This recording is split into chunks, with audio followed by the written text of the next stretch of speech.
कि देश में अब कोई पढ़ने ढंग से न जा पाए। सारे स्कूल के मास्टरों को अपनी रैली में भीड़ बढ़ाने के लिए जब लाल किले की प्राचीर से लेकर संसद के गलियारों तक झूठ बोला जा रहा हो, तो फिर ऐसी शिक्षा की जरूरत ही क्या है जो सच पर जोर देती। हमने नफरत फैलाकर इस देश में कुर्सी हासिल की। जो हमने झूठ बोला था चुनाव प्रचार के दौरान, उस झूठ के खिलाफ जो सबसे मुखर आवाजें आई वो देश के विश्वविद्यालयों से आई। जब गीता पढ़ाई जाएगी, जब वेद पढ़ाए जाएंगे, तो फिर चांद सितारों की बातें क्या होंगी? फिर वो झूठ कैसे चलेगा कि नाली के गैस से भी चाय बनती है?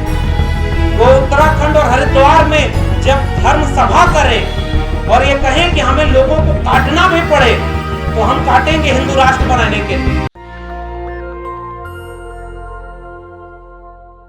राष्ट्रीय शिक्षा नीति के ऊपर जो ये प्रेस कॉन्फ्रेंस है, उसमें मैं अपनी बात की शुरुआत दो कहानियों से करना चाहता हूँ। पहली कहानी एक ऐसे बच्चे की है जो गुजरात में पैदा हुआ, जिसने बचपन में एक बार देखा कि तालाब में मगरमच्छ भगवा झंडे को लेकर के डुबो रहा था। वो बच्चा तालाब में कूद करके मगरमच्छ से लड़ते हुए भगवा झंडे की रक्षा कर लेता है। कुछ दिन बाद वो बच्चा स्टेशन पर चाय बेचता है और उसके बाद 35 साल की लंबी तपस्या पर निकल जाता है और फिर वो स्वयं सेवक बन करके इस देश का प्रधानमंत्री बनता है। और प्रधानमंत्री बनने के बीच में, प्रधानमंत्री बनने के बाद पता चलता है कि मेरे अपने दिल्ली विश्वविद्यालय से एक डिग्री भी हासिल किया होता है जो कि फेक होती है। ये कोई कहानी नहीं। 2025 या 2030 में क्लास 1 के टेक्स्ट बुक में लगा हुआ पहला चैप्टर हो सकता है। और दूसरी कहानी एक ऐसे बच्चे की है जो उत्तराखंड में पैदा होता है, जो कुछ दिन बाद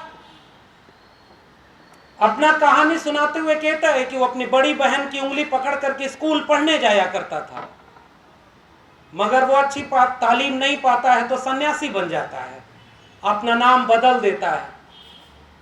और फिर कुछ दिन बाद वो उत्तर प्रदेश के मुख्यमंत्री के पद पर बैठता है और सबसे पहला काम ये करता है कि देश में अब कोई पढ़ने ढंग से न जा पाए। सारे स्कूल के मास्टरों को अपनी रैली में भीड़ बढ़ाने के लिए, सारे स्कूल के मास्टरों और शिक्षक शिक्षिकाओं को रंगोली बनवाने के लिए, और उसके बाद जो लोग बचे उनसे वो सारे काम करवाने के लिए जो शिक्षा के बिना दूसरे काम हो सकते हैं। और फिर एक दिन वो बैठ करके कुर्सी पर कहता है कि शिक्षकों की जरूरत क्या है, और वो व्यक्ति उत्तर प्रदेश का मुख्यमंत्री बनता है। ये उस चैप्टर का दूसरा अध्याय हो सकता है उस क्लास का। असल में नई शिक्षा नीति, राष्ट्रीय शिक्षा नीति उसी दिशा में जा रही है जो आपको गलत इतिहास पढ़ाएगी। जब लाल किले की प्राचीर से लेकर संसद के गलियारों तक झूठ बोला जा रहा हो, तो फिर ऐसे शिक्षा की जरूरत ही क्या है जो सच पर जोर देती। एक जमाने में निदा फाजली ने लिखा था कि बच्चों के नन्हे हाथों को चांद सितारे छूने दो, 4 किताबें पढ़कर वो भी हम जैसे हो जाएंगे। आज कुछ लोग जब इस मुल्क के हुक्मरान बने तो उन्होंने ये सोचा कि 4 किताबें पढ़ने का मौका तो हमें मिला नहीं, हमने नफरत फैलाकर इस देश में कुर्सी हासिल की। और उस नफरत के खिलाफ जो हमने झूठ बोला था चुनाव प्रचार के दौरान, उस झूठ के खिलाफ जो सबसे मुखर आवाजें आई वो देश के विश्वविद्यालयों से आई। इसलिए उन्होंने शिक्षा को, विश्वविद्यालयों को बर्बाद करने का सबसे प्राथमिक जिम्मा बना लिया, और उसका एक मुकम्मल दस्तावेज है नई शिक्षा नीति, राष्ट्रीय शिक्षा नीति। ये वही शिक्षा नीति है जो ये सुनिश्चित करेगी कि हम सबको पढ़ने का मौका न दें। क्या पढ़ाया जाएगा, मैंने सिलेबस की एक बानगी बताई है। आप हरियाणा राज्य का एक फरमान देखिए, जिसमें गीता का एक अध्याय पढ़ाने जाने का फरमान जारी कर दिया गया। जब गीता पढ़ाई जाएगी, जब वेद पढ़ाए जाएंगे, तो फिर चांद सितारों की बातें क्या होंगी? फिर वो झूठ कैसे चलेगा कि नाली के गैस से भी चाय बनती है? बादल आ जाएं तो रडार काम नहीं करता। गणेश जी पहली प्लास्टिक सर्जरी है। असल में जो एजेंडा है एक मूर्खों की भीड़ जमा करने का, जिसे अचानक एक दिन समझाया जाए कि तुम्हारा धर्म खतरे में है, सड़क पर उतर करके हिंसा करनी है। वो उत्तराखंड और हरिद्वार में जब धर्म सभा करें और ये कहें कि हमें लोगों को काटना भी पड़े तो हम काटेंगे हिंदू राष्ट्र बनाने के लिए, उस पूरे एजेंडे में अगर कोई बाधा है तो वो है शिक्षा। इसलिए शिक्षा के लिए एक मुकम्मल दस्तावेज लाया गया और इस दस्तावेज ने यह सुनिश्चित किया। मैं एक दो किस्से और सुनाऊंगा। प्रधानमंत्री ने कोविड काल में कुछ काम किए संसद को बाईपास करके, जिसमें से किसानों के 3 बिल आए। तो उस बिल के तुरंत बाद ऐसा नहीं था कि मंडियां बिक गई थी और एंकर मीडिया में बैठ करके जो लोग वो किसानों से पूछते थे कि कोई मंडी बिकी तो नहीं, आप क्यों आंदोलन कर रहे हैं? किसानों ने ये समझा और समझाया कि जो नियम आया है आज नहीं कल उससे ये मंडियां बिक जाएंगी और हमारे खेत तक बिक जाएंगे। राष्ट्रीय शिक्षा नीति एनईपी, ये दस्तावेज वही कहता है कि आज नहीं कल ये सारे सरकारी स्कूल, सारे सरकारी विश्वविद्यालय बिक जाएंगे और शिक्षा तक एक व्यापार बना दिया जाएगा। हमें उस किसान आंदोलन से अगर सीख लेनी है तो वो यही कि अगर वो अपनी बात इस पूरे मुल्क को समझाने में कामयाब हो गए तो शिक्षा की बात शिक्षक, छात्र और शोधार्थी नहीं समझा पाएंगे। फिर तो हमें शिक्षक, छात्र और शोधार्थी होने का भी कोई अर्थ नहीं। और दूसरी बात, इस कोविड काल में इस बिल को ले आया गया, एनईपी पास करा लिया गया, देश में सब कुछ खुल गया, चुनावी रैलियां करके चुनाव कर लिया गया, लेकिन डीयू जेएनयू आज भी बंद है। वो इसीलिए क्योंकि जो काम अभी आज यहां हो रहा है वो कल डीयू और जेएनयू में होगा। आप बस उसे डिले कर रहे हैं, आज नहीं कल होगा। और नई शिक्षा नीति के विरोध में दिल्ली विश्वविद्यालय से हम लोग जुड़े हैं। दिल्ली विश्वविद्यालय शिक्षक संघ तो बहुत पहले से, नंदिता मैम बैठी हुई हैं, लगातार इस तरह के शिक्षक प्रावधानों को खिलाफ आवाज उठाते रहा। तो अब आपने किया क्या? उस समय जो शिक्षा मंत्री हुआ करते थे उन्होंने कहा था कि ज्योतिष विज्ञान विज्ञान से भी बड़ा विज्ञान है। उन्होंने कई दर्जन किताबें लिखी थी। अब पता नहीं उनकी मेरिट कैसी कम रह गई कि उनको अगली बार एनएफएस कर दिया गया, उनको नहीं बनाया गया मंत्री। अब बेचारे चले गए वापस, तो वो नॉट फाउंड सुटेबल हो गए। अब एक नए शिक्षा मंत्री आए हैं। तो उस समय जो प्रेस कॉन्फ्रेंस की गई थी वो वाक्य मैं यहां दर्ज करना चाहता हूं। उस प्रेस कॉन्फ्रेंस में भारत का प्रधानमंत्री जब ये बोलता है कि हम स्किल डेवलपमेंट करेंगे एनईपी के जरिए, और उस स्किल में वो जो स्किल गिनवा रहा है वो कह रहा है कि हम पंचर बनाने का, टोटी बनाने का, कुम्हार का, लकड़ी का, लोहे का जो स्किल है वो डेवलप करेंगे ताकि प्लम्बर की जरूरत हो तो आपको खोजना ना पड़े।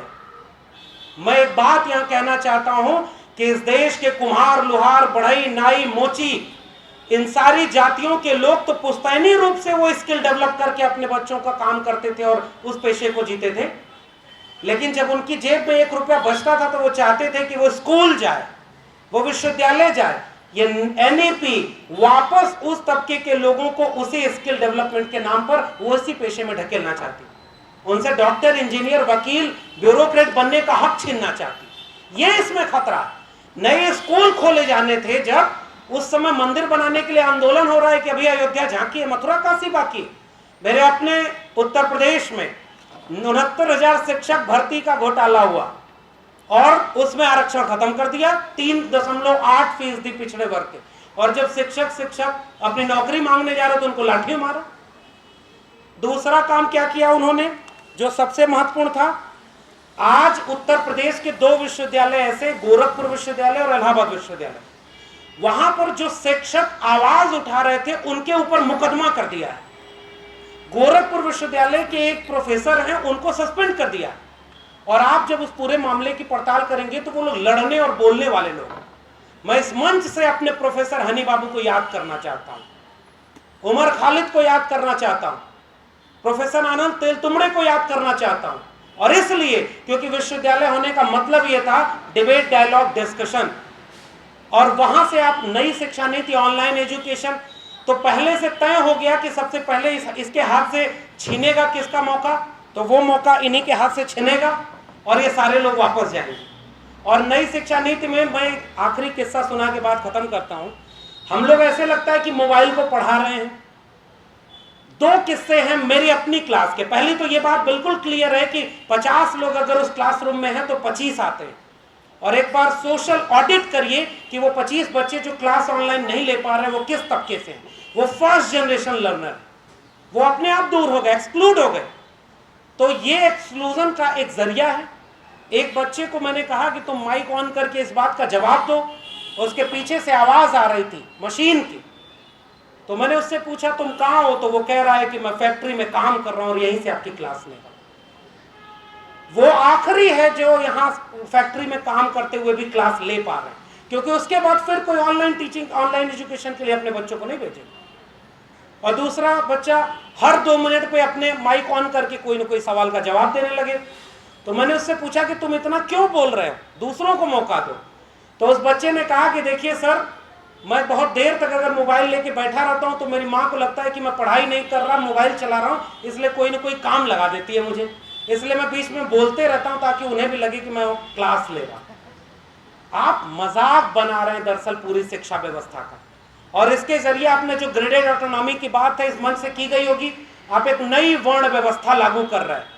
A ग्रेड के विश्वविद्यालय सबसे टॉप के इस वर्ण व्यवस्था में होंगे। वहां कौन पढ़ेगा, कौन पढ़ाएगा ग्रेडेड ऑटोनॉमी से, वो A ग्रेड के विश्वविद्यालय। A++, वो सारे ऑटोनॉमस हो जाएंगे। B grade, C grade. मैं तो चिंता करता हूं कि उत्तर प्रदेश में जब रामराज आ गया है तो वहां का कौन सा विश्वविद्यालय A++ होगा। वहां तो इमारतें हैं, केवल शिक्षक है नहीं। तो वो जो ग्रेडेड ऑटोनॉमी थी और उसके जरिए जो एक्सक्लूजन था, 45,000 डिग्री कॉलेजों को बंद करके आप 15,000 डिग्री कॉलेज करने वाले हैं। आप स्कूलों को बंद करके मेटा स्कूल खोलने वाले हैं। हमने सर्व शिक्षा अभियान के जरिए ये कोशिश की कि गांव के सबसे नजदीक में स्कूल हो ताकि सबसे कमजोर तबके के बच्चे भी स्कूल जाएं। और वहां मिड डे मील में जाति देख करके कि वो भोजन बनाने वाली की जाति दलित है और बच्चे खाना नहीं खा रहे हैं, उस जगह पर आप कल्पना कर सकते हैं कि मेटा स्कूल में कोई पढ़ने जाएगा। विश्वविद्यालय और स्कूल बर्बाद किए जा रहे हैं ताकि मंदिर की लड़ाई मजबूती से लड़ी जा सके।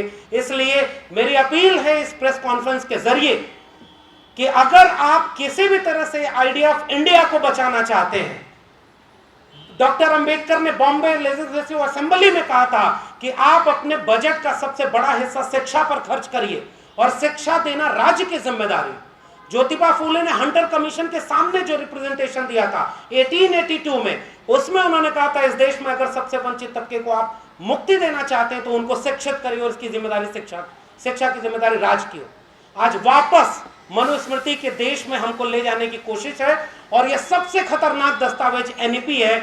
इसलिए किसानों के आंदोलन से सीख लेते हुए उससे बड़ा आंदोलन इस देश में नई शिक्षा नीति को बचाने के लिए खड़ा करना होगा, वरना इस गुनाह में हम इसलिए शरीक होंगे क्योंकि हम वो आखिरी पीढ़ी होंगे जो इस तरह के एजुकेशन सिस्टम का लाभ तो ले पाए थे लेकिन हम उसे बचाने में कामयाब नहीं हो सके। आपने मुझे बोलने का मौका दिया, बहुत बहुत शुक्रिया।